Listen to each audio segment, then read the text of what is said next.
বিসমিল্লাহিররহমানিররহিম।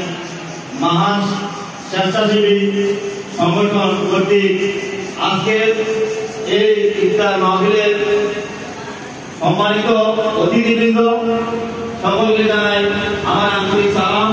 আসসালামু আলাইকুম ওয়া রাহমাতুল্লাহি ওয়া বারাকাতুহু। আমি এখানে উপস্থিত হয়েছি মহান স্বেচ্ছাসেবী সংগঠন এর লক্ষ্য এবং উদ্দেশ্য সম্পর্কে দু চারটি কথা বলার জন্য। আসলে মহান স্বেচ্ছাসেবী সংগঠনের প্রধান লক্ষ্য এবং উদ্দেশ্য হচ্ছে দরিদ্র অসহায় ব্যক্তিদের মাঝে অন্ন বস্ত্র বিতরণ করা, আর সেই কাজটি অত্যন্ত সফলতার সাথে দক্ষতার সাথে পরিচালিত হচ্ছে এই মহান স্বেচ্ছাসেবী সংগঠনটি। আপনারা জেনে অত্যন্ত খুশি হবেন এবং আজকে একটা ধর্মান্তরিক প্রমাণ যে আজকে ইফতার মাহফিলের আয়োজন করা হয়েছে এই সংগঠন করতে। আজকে যদি এই সংগঠনটি পরিচালিত না হতো তাহলে কিন্তু আজকে এরকম একটি সুন্দর ইফতার মাহফিলের আয়োজন করা সম্ভব হতো না। যাই হোক, আমরা মানুষ আশরাফুল মাখলুকাত অর্থাৎ সৃষ্টির সেরাতে, কিন্তু ইংরেজিতে একটি কথা আছে যে ম্যান ইজ মর্টাল, মানুষ মরণশীল।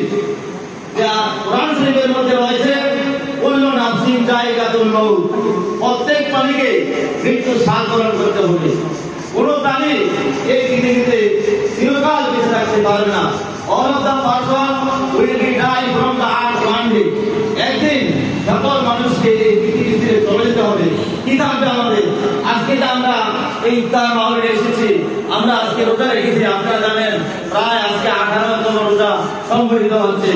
আমরা যে রোজা রেখেছি এই রোজার অনেক ফজিলত রয়েছে, কারণ এই রোজা হচ্ছে ধৈর্যের মাস।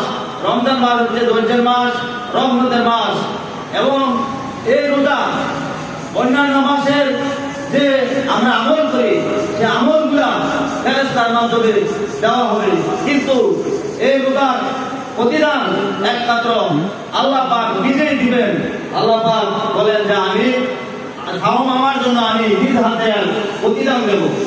যাই হোক, যে আমি একটি কথা আমার মনে করছে যে হাদিসটি আমার বলতে হচ্ছে। একদিন আমাদের নবী পাক সাল্লাল্লাহু আলাইহি সাল্লাম এই যে মিম্বরে প্রথম মিম্বরে দাঁড়িয়ে বলছিলেন আমিন, দ্বিতীয় মিম্বরে দাঁড়িয়ে বলছিলেন আমিন, তৃতীয় মিম্বরে দাঁড়িয়ে বলছিলেন আমিন। তৎক্ষণাৎ যে সাহাবীরা নবী পাক সাল্লাল্লাহু বললেন যে আল্লাহর নবী আপনি কেন তিনবার আমিন আমিন বললেন, অন্যান্য দিন তো বলেন না? তখন তৎক্ষণাৎ জিবরাইল আলাইহিস সালাম এখানে উপস্থিত হলেন।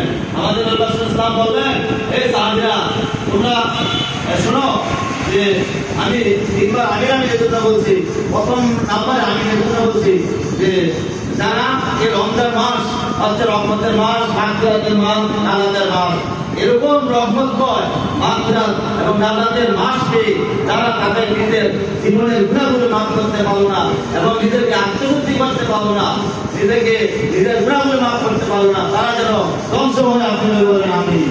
তখন নবী যে সঙ্গে সঙ্গে আমিন বললেন। দ্বিতীয় নম্বর আমিন কেন বললেন? যে আমার যে পিতামাতা রয়েছে সেই পিতামাতাকে যারা আমরা পেয়ে যে আমরা পিতামাতার যে খ্যাতমত করতে পরিচয় পারলাম না এবং না পাই এবং পিতামাতার পরিচয় যারা তালিম তাকফির না করতে পারি, তাহলে ওরা যেন ধ্বংস হয় আপনি বলেন আমিন। নবীজি বলছিলেন আমিন। তৃতীয় নম্বর আমিন বলছিলেন নবীজি যে আমাদের নবী পাক সাল্লাল্লাহু নাম মুবারক শুনে যারা সালাম করবে না, দুরূদ শরীফ পড়ে না, তারা যেন ধ্বংস হয় আপনি বলেন আমিন। নবীজি তখন আমিন বলেন। যাই হোক, এখানে আমার এই সম্মানিত এখানে ওলামায়ে কেরাম রয়েছে, ওনারা আপনাদের সামনে এই রমজান মাসের ফজিলত সম্পর্কে অত্যন্ত গুরুত্বপূর্ণ এবং দিক নির্দেশনামূলক বক্তব্য দিবেন।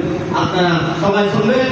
আর আমি আমার বক্তব্য সামনে না বাড়িয়ে সকলের সুস্বাস্থ্য এবং দীর্ঘায়ু কামনা করে এবং আজকে ইফতার মাহফিল যাতে সফল হয়, আল্লাহ পাক যাতে কবুল করেন সেই আশা প্রত্যয় ব্যক্ত করে আমি আমার সংক্ষিপ্ত বক্তব্য এখানে সমাপ্ত করলাম।